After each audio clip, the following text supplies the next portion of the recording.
Nah ini mungkin nyambung ke pertanyaan yang sebenarnya banyak orang tuh nggak tahu.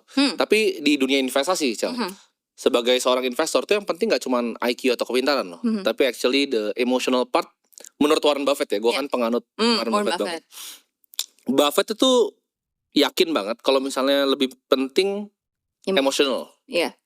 Lebih orang tuh kenapa nggak FOMO, dia harus lebih sabar dan segala macam.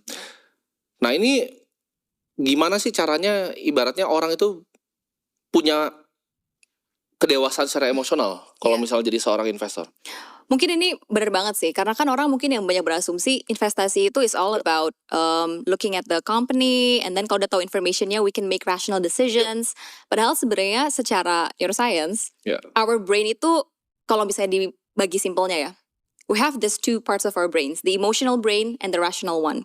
And the emotional one itu sebenarnya sifatnya lebih otomatis dan lebih kuat. Jadi kalau mau sharing dikit the neuroscience behind it, we have this part of our brain namanya amigdala.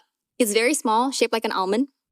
Tapi kalau misalnya dia aktif, dia itu bisa bikin our part of the brain yang buat bikin decision making dan juga rational thinking itu jadi nggak aktif. Itu yang bikin rational thinking itu kan our prefrontal cortex, right? Di bagian depan.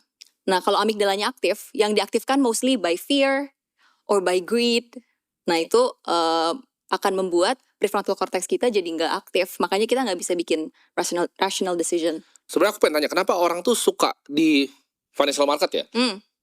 Mereka tuh suka sebenarnya melakukan sesuatu yang over, yang kadang sebenarnya sesuatu harusnya simple. Contoh misalnya, untuk most people itu mendingan sebenarnya buy an index gitu kan misalnya. Tapi mereka itu banyak yang misalnya let's say over trade, karena mereka tuh pede banget sama dirinya sendiri. Confidence gitu ya? Iya, mereka over confidence.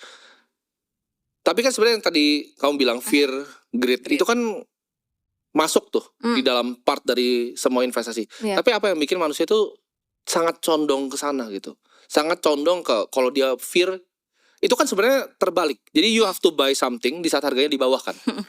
Tapi kalau takut justru di situ, dia justru jual.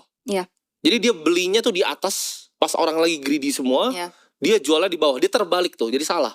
Jadi rugi terus orang di financial market. Padahal harusnya kan kebalik. Pas orang lagi fear semua, kita justru greedy. Kita beli. Gimana caranya untuk ngakalin? Karena itu kan sesuatu yang sangat fundamental kan. Nah ini ada yang bilang katanya ada yang bisa dilatih. Cuman I believe kayaknya keberanian itu ada bawaan juga, tapi ada yang bisa dilatih. Nah keberanian ini datang dari mana, Cel? Sebenarnya kalau ngomongin secara saintifik ya, tadi yang dibilang kalau misalnya lagi takut karena turun malah jual, and then pas lagi tinggi malah beli. FOMO, jadi fear sama FOMO kan. Sih balik lagi ke amigdala system. Karena emang udah human nature, kita tuh orangnya sebagai manusia, it is part of our evolutionary trait juga. Kita tuh takut banget buat kehilangan. Jadi kita lebih peduli sama apa yang kita hilang dibanding apa yang kita possibly dapat. Jadi makanya pas lagi rendah, aduh I don't wanna lose more, so it's better for me to just sell it. Kayak gitu. Jadi itu yang membuat orang-orang mungkin jual di bawah. Kalau yang overconfidence di atas, basically ini ada another system, namanya dopamine system. Dopamine itu kalau bahasa simpelnya reward system, jadi sistem hadiah. Reward system itu, dopamine itu dikeluarkan setiap kali kita dapat kayak apa ya, dapat feedback yang positif. Jadi makanya kalau orang gambling, why is gambling so addicting? Karena tiap kali menang itu dopaminnya langsung naik, dan setiap kali dopamin naik kita pengen lebih naik lagi. Jadi kita we put more. So that explains why orang-orang confident banget kalau misalnya udah dapet, okay, I'm gonna put all my money in. I don't wanna. Itu karena mereka punya harapan dopaminnya akan naik lagi. Dopamine loop jadi mereka dapat. Benar. Dan kalau udah naik tuh it feels so good. So that's why mereka mau more. And that's the neuroscience behind why. Kalau misalnya teman-teman mau berhasil semua di financial market, itu kan harusnya nggak punya emosinya. Justru kalau untung harusnya biasa aja. Dan rugi juga sebenarnya harusnya biasa aja, karena it's all just numbers kan. Tapi kenapa orang sulit sekali seperti itu? Karena banyak yang nanya kan, oh gimana sih jadi successful investor atau successful trader di market? Kayak partner gue kan punya partner tuh, si Mas Kakak. Dia itu gak ada emosinya, Cel. Jadi either dia get a winning trade atau get a losing trade. Dia emosinya tuh udah hampir hilang. Jadi kayak robot sih orang. Tapi hampir hilang, bukan hilang sepenuhnya kan? Iya, bukan hilang sepenuhnya ya. Kadang kalau gede juga agak-agak ini. Kan, pasti kan. Karena sebenarnya kalau bilang, emosinya harus dihilangkan. It's impossible because it's part of our nature. emang udah punya kita pasti punya emosi. Dan kalau dibilang tadi ada bias-bias tadi itu normal banget. Cuman mungkin one of the key steps in overcoming that adalah ya udah berarti be aware of the biases. And then tiap kali mau make a decision, oh yeah, keep in mind that I have this bias. In my opinion it helps sih. Kayak misalnya apa ya, salah satu bias yang herding deh misalnya. Herding is people ngikutin orang lain. Ya.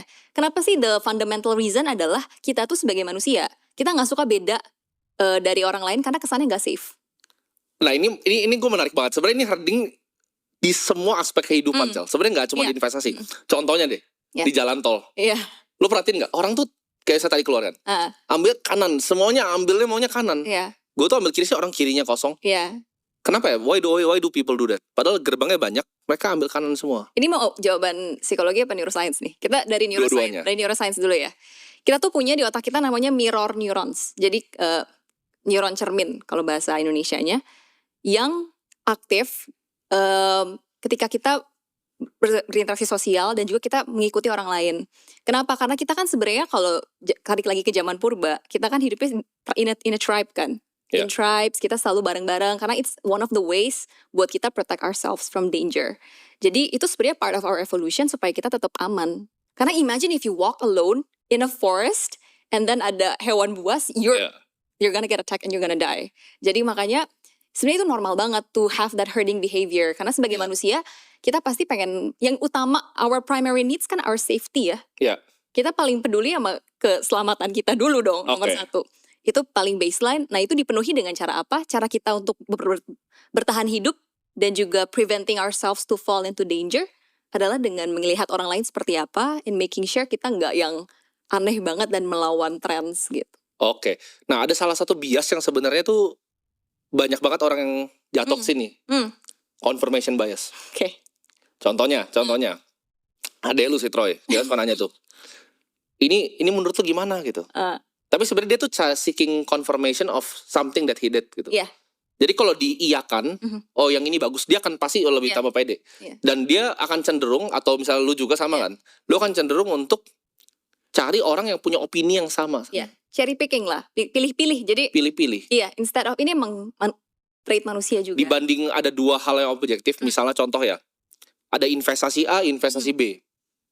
Misalnya kamu investasi di yang A nih ya kan, kamu akan cenderung cari opini dari orang yang punya pikiran yang sama dengan investasi A. Dibanding investasi B. Kamu kalau dikasih B, kamu kayak, saya gak punya B gitu loh. Kayaknya saya analisanya A deh.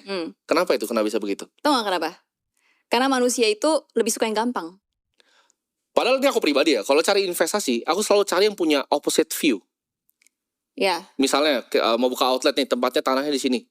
Kita cari opposite view. Oh, bener gak di sini tanahnya? Atau misalnya investasi di A gitu. I have to challenge myself. How do I know I'm right? Dibanding bener terus cari validasi. Ini bener gak? Ini bener gak? Misalnya contoh saham BCA gitu. Cari validasi gitu. Dia juga beli BCA. Dia juga beli BCA. Dia juga beli BCA. Sebenarnya yang benar itu cross check. Karena kan kita sebenarnya ada perbedaan loh, mana yang benar sama mana yang kebanyakan.